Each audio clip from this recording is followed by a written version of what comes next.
Bienvenue dans cette vidéo où l'on va parler d'Indiana Jones 5. Indiana Jones et le cadran de la destinée.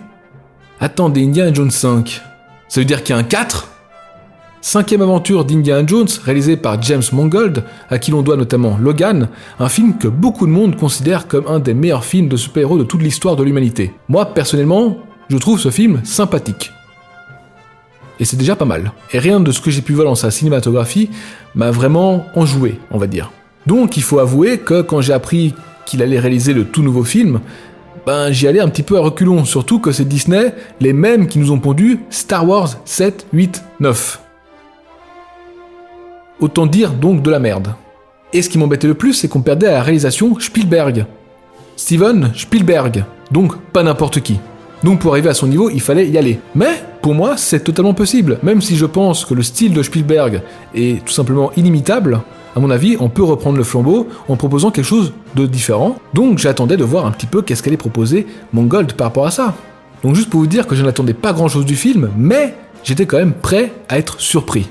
Mais ne perdons pas plus de temps, commençons directement la critique. Donc Indiana Jones 5, Indiana Jones et le cadran de la destinée, de quoi ça parle ? Comme dans tous les films Indiana Jones, nous avons notre aventurier préféré qui doit trouver une relique qui possède des pouvoirs magiques. Le film débute et on replonge en 1945 avec un Indiana Jones rajeuni et des nazis. Donc là, on est totalement dans du Indy, on peut pas s'y tromper. Et je dois avouer que durant ces 20 premières minutes, j'étais plutôt enthousiaste. Au début du film, on a un schéma que je trouve fortement intéressant avec Indiana Jones qui se balade dans un train et où à chaque wagon, une idée va être exploitée. Dans le premier wagon, il se déguise en nazi et il essaie de piquer une lance. Un objet qu'il essaie de récupérer depuis le début. Ensuite, il passe dans un autre wagon, où là, il y a plein de nazis en train de manger entre eux, et il y a, à l'autre bout de la salle, des officiers qui sont en train de le rechercher. Donc Indiana Jones doit se fondre dans la masse. Donc là, une petite partie de cache-cache. Wagon suivant, le troisième, il a atterri dans un wagon où il y a plein de nazis en train de dormir. Donc, il ne doit pas les réveiller. En gros, on a, pour chaque wagon, une idée, et je trouve que c'est assez intéressant comme système. Même si, il faut avouer, c'est exactement le même que dans le troisième film. Oui, au tout début du troisième film, au moment où tu as Indy qui arrive dans un train avec des animaux. Mais exploité de manière totalement différente. Donc, pourquoi pas ? Et c'est un schéma qui est assez propre à Spielberg, et qui, je trouve, fonctionne toujours très bien. Même dans les mains de Mangold. Par contre, ça doit devenir quand même plus chaotique dès le moment où il va monter sur le train, parce qu'à ce moment-là, Indiana Jones possède une des deux pièces du cadran. Le fameux cadran de la destinée. Et pour le bien de l'histoire, il faut absolument que l'antagoniste qui est en train de poursuivre Indy, qui est joué par Mikkelsen, qui sera le grand méchant de l'histoire, perde la trace d'Indy. Et qu'est-ce que propose le film pour faire en sorte que Mikkelsen perde la trace d'Harrison Ford ?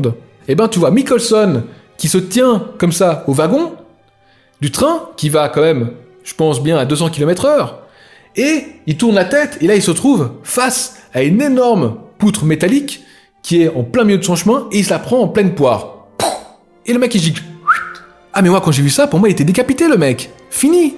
Je me suis dit, Mikkelsen, c'est quand même dommage de le prendre pour un rôle qui a duré 5 minutes. Mais en fait non. Il va très bien après s'être pris cette poutre à 200 km/h. Je dirais même qu'il va mieux après s'être pris la poutre qu'avant. Parce qu'attention, je sais très bien qu'Indiana Jones ce n'est pas réaliste. Il y a plein de fois dans les 3 premiers films où Indiana Jones devrait juste être mort. N'empêche qu'il y a quand même une certaine échelle d'incrédulité du spectateur et qu'il ne faut pas non plus franchir n'importe quel niveau. Au tout début du film, quand tu as Indy qui est prisonnier des nazis dans un bâtiment et il y a une bombe qui atterrit sur le toit du bâtiment, la bombe elle pète le toit et elle atterrit sur le sol, mais elle n'explose pas. Ensuite, elle va s'enfoncer dans le sol, tomber sur l'étage en dessous et ainsi de suite continuer sa course jusqu'à atterrir tout en bas. Et là, elle va exploser. Tous les nazis du bâtiment vont mourir, sans aucune exception, sauf Indiana Jones, qui lui aussi est dans le bâtiment, je vous rappelle. Ce genre de choses ne me dérange pas, parce qu'on est au cinéma, il peut y avoir des choses un peu exagérées, etc. Ça fait aussi partie de la magie d'Indiana Jones. C'est comme quand Indiana Jones survit à une bombe nucléaire dans le 4. Là, on est peut-être allé un peu trop loin. Parce que si on commence vraiment à trop exagérer, on n'a même plus peur pour nos personnages, et puis finalement le scénario il fait ce qu'il veut. Et je ne dis pas ça que pour cette scène, parce que clairement, ce genre d'événements vont se reproduire plusieurs fois dans le film. On va pas passer 3 heures là-dessus, mais ça me semblait quand même important d'en parler.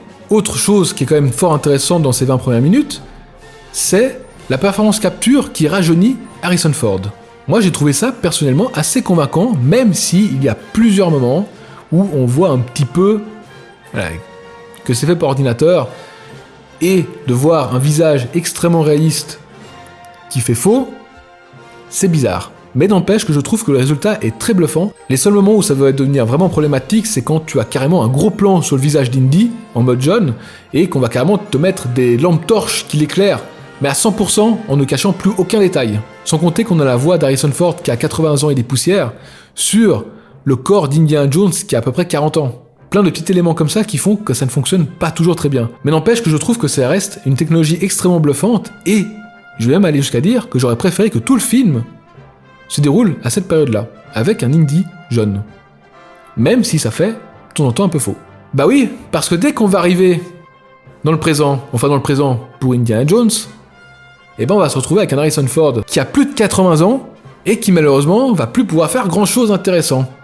D'ailleurs, c'est pour ça qu'on va lui coller plusieurs personnages qui vont graviter autour et qui vont faire un petit peu toutes les actions à sa place. Alors attention, je ne dis pas qu'Indiana Jones ne va rien faire dans ce film, mais n'empêche qu'il est quand même très souvent remis au second plan. Et je dois avouer qu'il y a plusieurs moments où je me suis demandé si on était vraiment devant un film Indiana Jones, tant le héros principal du film est mis de côté. Il est toujours présent, oui, des fois il apporte son aide sur certains points, il a une ou deux scènes d'action importantes, mais n'empêche que le gros du film, il est secondaire. Alors qu'avec un Indiana Jones totalement rajeuni numériquement et avec un film qui se déroule en 45, ben, il n'y aurait pas eu ce problème. Et encore, si les personnages qui suivaient Indiana Jones étaient intéressants, pourquoi pas à la limite, mais c'est pas le cas. On a le personnage d'Elena Shaw, qui est certes interprété par une superbe actrice, Waller-Bridge, si je ne m'abuse, mais le personnage, je le trouve vraiment pas si fou que ça. Et surtout qu'elle représente tout l'inverse des valeurs d'Indiana Jones, et que le film va pas en faire grand chose. On a Antonio Banderas, qui joue un pêcheur, un ami d'Indiana Jones, mais bon, il est présent 5 minutes. On a pendant quelques instants Salah, joué par Rhys Davies, qui l'interprète de Gimli et de Silverbarb, dans Le Seigneur des Anneaux, pour ceux qui ne le savent pas. C'est une petite anecdote gratuite. Mais bon, lui aussi, il est là 2 minutes. Et sinon, il y a le gosse, qui a le mérite d'exister. Et voilà, c'est tout. Je veux dire, c'est pas un personnage qui est extrêmement profond, qui apporte énormément de choses au film, à part à un moment crucial, à la toute fin. Pour moi, celui qui tire vraiment son épingle du jeu, c'est le protagoniste, qui est joué par Mikkelsen, comme j'ai dit précédemment, qui lui est vraiment intéressant, en plus d'être joué par un acteur d'exception. Et on a Holbrook, qui est le bras droit du personnage joué par Mikkelsen, qui a un putain de caractère. Vraiment, cet acteur, je l'adore. Mais le problème, c'est que le personnage est assez anecdotique. Enfin, je veux dire, il apporte, lui aussi, pas grand-chose au film. Après, comme je l'ai déjà dit, Indiana Jones n'est pas totalement mis de côté. Il est quand même présent, il apporte des informations, il est aussi présent dans certaines scènes d'action, mais disons qu'on essaie vraiment de se focaliser le moins possible sur lui, parce que sinon, il est très vite hors jeu, surtout pour les scènes d'action. Après, concernant Harrison Ford, je comprends totalement pourquoi est-ce qu'il est mis un peu de côté. En même temps, l'acteur est quand même très âgé. Il ne peut plus faire les cabrioles d'antan, donc quasiment à chaque fois qu'il y aura des scènes d'action avec Indiana Jones, ça va se dérouler dans des fonds verts, histoire de pouvoir donner un maximum de sécurité à l'acteur. Et ça se comprend totalement, ça c'est sûr. Mais après, on peut aussi se poser la question, pourquoi refaire un Indiana Jones si l'acteur principal ne peut plus faire des éléments qui sont primordiaux dans un Indiana Jones? Si la solution c'est de le mettre de côté, bah c'est quand même très dommage, et je pense qu'on aurait dû se poser quand même la question, est-ce qu'on doit vraiment refaire un Indiana Jones? Surtout que le personnage a déjà eu une conclusion parfaite dans le 3, donc pas besoin d'en refaire une, puis ensuite on a fait un 4ème, où on lui redonnait à nouveau une conclusion. Il faut faire une 3ème conclusion, et puis ce sera quoi après? Une 4ème, une 5ème? Et arrêtez! Une conclusion, c'est quand t'as terminé. On fait pas de suite après une conclusion normalement. Y a qu'à Hollywood qu'on voit ça. Et d'ailleurs, les scènes d'action, parlons-en, parce qu'il y en a énormément dans ce film, et je trouve qu'elles sont quasiment toutes ratées. Et quand je dis quasiment, je pense que je suis gentil, parce que je crois qu'il n'y en a pas une seule qui est bien faite. On a ce moment où tu as Indiana Jones qui s'enfuit avec un cheval, et là aussi, il n'y a rien qui fait vrai, et pire que ça, parce que ça fasse un peu faux. Moi, à la limite, je m'en fiche. Mais le problème, c'est que il n'y a rien de tangible, et il n'y a rien qui t'imprègne dans cette scène. Et donc, qu'est-ce qui se passe? Tu es juste spectateur de ce qui se passe. Tu regardes tout simplement sans le vivre. Et je pense que c'est quand même un gros problème, surtout quand on parle d'Indiana Jones, une saga où dans les 3 premiers films, quand il y avait des scènes d'action, eh ben ça te prenait aux tripes. Je me souviens de la scène dans le premier film où tu as Indiana Jones qui est sur un camion et qui est en train de tabasser des nazis, et à un moment donné, ben, il tombe du camion, ensuite il s'accroche avec son lasso, etc., etc. Plein de choses qui font que tu es à fond dans la scène. c'est une scène qui est juste magistrale en termes d'action pure, de rythme, de mise en scène, de tout, et d'idées aussi, d'idées. Alors que là, on n'a rien de tout ça, c'est extrêmement fade. On ne ressent rien, on a l'impression que rien ne peut arriver à qui que ce soit. À aucun moment, on arrive à te donner cette sensation qui est un risque. À aucun moment, on arrive à te donner l'adrénaline qui est censée te procurer une scène d'action. Moi, je dois être honnête, les scènes d'action, j'adore ça, et pourtant, là, quasiment toutes celles du film, j'ai failli m'endormir devant, tellement c'était mou, alors qu'il s'y passe beaucoup de choses, mais des choses extrêmement superficielles, enfin, fait de façon extrêmement superficielle. Il n'y a pas de cœur dans ces scènes d'action, il n'y a pas de tension, c'est pas viscéral, c'est juste plat. Sans compter qu'au niveau du rythme, à quel moment est-ce que le film décide de mettre une scène d'action, ensuite une scène plus posée, ensuite une scène d'action, eh ben c'est fait vraiment à l'arrache à partir du milieu du film. Ça va être la foire à tout et n'importe quoi. On va te mettre une scène d'action moyennement intéressante, qui va être suivie d'une autre scène d'action encore moins intéressante que celle que tu viens de voir. Donc ton intérêt il fait comme ça. Et puis après on va avoir une scène plus posée, mais qui sera beaucoup trop courte pour qu'on puisse vraiment se poser, et ensuite on va renchérir avec une autre scène d'action beaucoup trop longue. En bref, le rythme, il est pété. Et parmi les pires scènes d'action, on a celle du tuk-tuk. Non mais franchement, à ce moment-là, j'ai cru que je partais de la salle. J'étais là, mais c'est quoi cette merde? Et puis il y a la scène avec les anguilles sous l'eau. Mais c'est quoi cette scène? Par exemple, dans le premier film, on a un moment donné où tu as Indiana Jones qui rentre dans un tombeau pour chercher l'arche d'alliance et il tombe face à des serpents. Les serpents qui réagissent comme des animaux. Ils ont peur du feu et quand Indiana Jones s'en approche un petit peu trop près, ils essaient de le mordre. Mais ils sont pas tous en train de se jeter sur lui. Ils ont un comportement qui est vraiment animal. Alors que là, les anguilles, on a l'impression de voir des monstres, donc pas des animaux mais vraiment des monstres, sortis d'un univers de fantasy. Avec des bruitages qui sont extrêmement exagérés, qui ne te plongent pas du tout dans l'action, mais justement qui t'en sortent parce que tu te dis mais c'est vraiment des anguilles ce machin? Ou c'est des aliens? Encore une fois, on n'est pas censé faire quelque chose de réaliste quand on fait Indiana Jones, mais il faut quand même que le spectateur puisse y croire, un minimum. Là pour moi, c'est pas possible. Pour moi, on a vraiment perdu la magie d'Indiana Jones avec ce film-là. Même le côté aventure n'y est pas. Oui, on voyage, mais encore une fois, de façon extrêmement superficielle. Quand je regarde le premier film, quand je regarde le deuxième, quand je regarde le troisième, je ne suis plus dans une salle de cinéma, je suis dans les pays que visite Indiana Jones. Alors que dans le cinquième film, je n'ai pas eu une seule fois l'impression de voyager. Même le quatrième, qui est une catastrophe, a au moins réussi à faire ça, qui est quand même le minimum quand tu fais un Indiana Jones. Et pour moi, il y a une raison à cela, c'est que le rythme est tellement décousu que forcément on n'arrive pas à se poser et à s'imprégner du lieu dans lequel est Indy. Tout est très vite balayé. On est dans un lieu, hop, on passe au suivant, etc., etc., etc. Il y a quelque chose que je trouve aussi extrêmement triste, c'est que quand on regarde un Indiana Jones, c'est quand même quelque chose, on sent qu'on est devant un monument. On vit quelque chose de très particulier, de spécial. C'est à mon sens pour cela, quand on a une scène iconique avec Indiana Jones, par exemple, qui arrive à vaincre ses ennemis, et que tu as la musique de John Williams qui débarque, que tu as des frissons. Tu es comme un gosse devant ces scènes-là. Les films Indiana Jones avaient cette caractéristique de te faire oublier que tu étais dans un film et de vivre pleinement l'aventure. Une aventure pleine de couleurs, pleine d'émotions. À la fin d'Indiana Jones, tu as vraiment l'impression d'avoir vécu une des plus grandes aventures de ta vie. C'est quelque chose d'extrêmement fort. Alors qu'à côté de ça, on te fait un film où tu ne ressens même pas un dixième de tout ça, même rien du tout, je dis un dixième, mais c'est faux, c'est vraiment zéro. Forcément ça fait mal aux fesses, parce que là on est face à une œuvre qui est extrêmement fade, et c'est un énorme problème, surtout quand on parle d'Indiana Jones, c'est pas n'importe quelle saga. Finalement pour moi, le moment le plus intéressant du film, c'est la toute fin, où tu as Indiana Jones qui est prisonnier des nazis, dans un avion, et qui va retourner dans le temps, mais littéralement. C'est une chose qu'on n'a jamais vue dans un Indiana Jones, et le concept est vraiment trop bien. Alors l'idée, attention, est exploitée n'importe comment dans le film, mais l'idée reste géniale. On a Indiana Jones, un mec qui a vécu toute sa vie dans le passé, enfin en tout cas dans l'esprit, et qui là se retrouve physiquement dans le passé. Moi je trouve que c'est assez dingue. C'est quand même dommage d'arriver au constat que ce qu'il y a de plus intéressant dans ce film, c'est ce qui fait de nouveau, et qu'il y a finalement que 10% de choses qui sont nouvelles dans ce film. Pourquoi on va recopier tout ce qui a été fait avant? Pourquoi pas faire juste du neuf, mais à 100%, exactement comme le deuxième film? Oui, c'est une prise de risque, mais c'est une prise de risque qui en vaut la peine. Et maintenant, on va revenir aux facilités de scénario, parce que ce film en est gangréné. Il y a plein de passages où le scénario, il fait vraiment ce qu'il veut.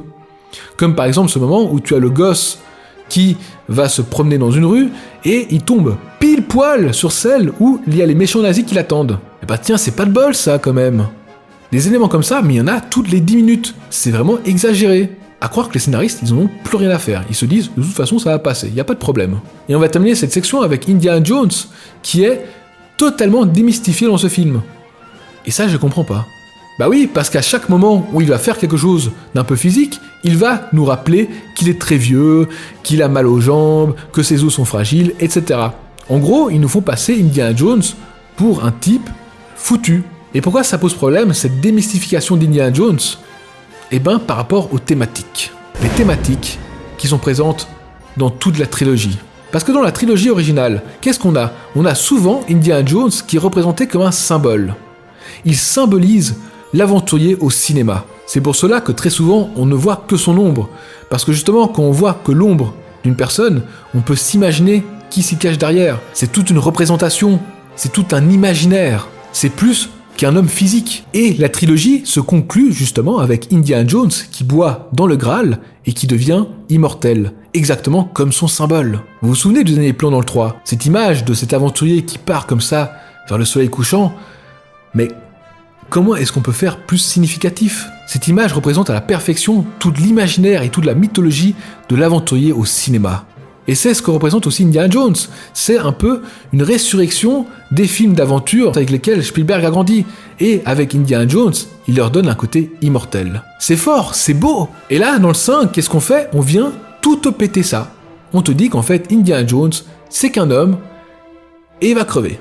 Enfin, je veux dire que si tu détruis comme ça tout ce qui a été fait dans la trilogie de base, eh ben, il faut avoir une thématique qui soit extrêmement solide, inébranlable, et surtout qui en vaille la peine, et qui apporte énormément de choses. Mais là, c'est pas du tout le cas. Après, il y a bien une thématique, par rapport au temps qui passe, qui est dans le film. Le problème, c'est qu'elle n'est pas du tout exploitée. On a Indiana Jones qui recherche ce fameux cadran qui permet de retourner dans le temps, comme le spectateur, en allant voir ce 5e film, parce qu'on va voir un film d'une saga qui est quand même assez ancienne. D'une certaine façon, on y va aussi pour la nostalgie. Et on comprend à 2 reprises dans le film que Indy, sa place, elle n'est pas dans le présent, elle est justement dans le passé. Avec cette idée que le passé, selon lui, c'est mieux, et le présent, ça vaut pas grand-chose. Ce qui est quand même intéressant, surtout quand on connaît le cinéma d'aujourd'hui, qui est tout le temps à la recherche des exploits passés, et qui n'essaie pas de proposer des choses nouvelles, qui est toujours un pied en arrière.